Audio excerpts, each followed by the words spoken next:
I have a message for Michael Bloomberg. Mike, you and I have a lot in common. You're from Boston, but live in New York City. I'm from Boston, but live in New York City. Actually, I'm from an incredibly homogeneous suburb just outside of Boston, and this accent isn't really mine. But we're not going to touch on that in this video. You were the mayor of New York. I'm the mayor of my apartment. You're Polish and Lithuanian. I'm part Polish and Lithuanian. You believe in science and climate change. I believe in science and climate change. And you know what else we have in common?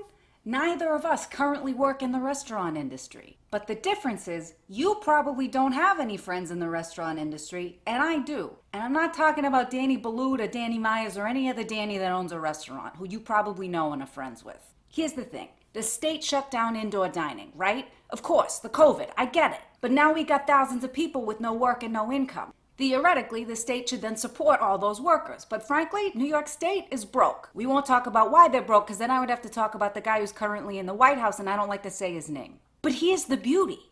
You're a gabillionaire, and I know you're really into philanthropy. So, what if you started a fund that supported all those workers who have no income right now? Do you know what's sexier than naming a building? Naming an entire industry. If you set up a fund to support the entire restaurant industry, we could start saying, I'm gonna go out to a Bloomberg tonight. Hey, what do you wanna do tonight? I don't know, I'm bored. You wanna go to a Bloomberg?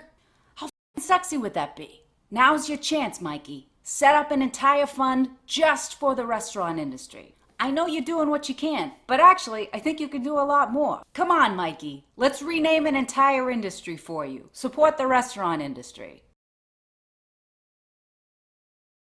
You remember the Red Sox, right? It's that team you abandoned.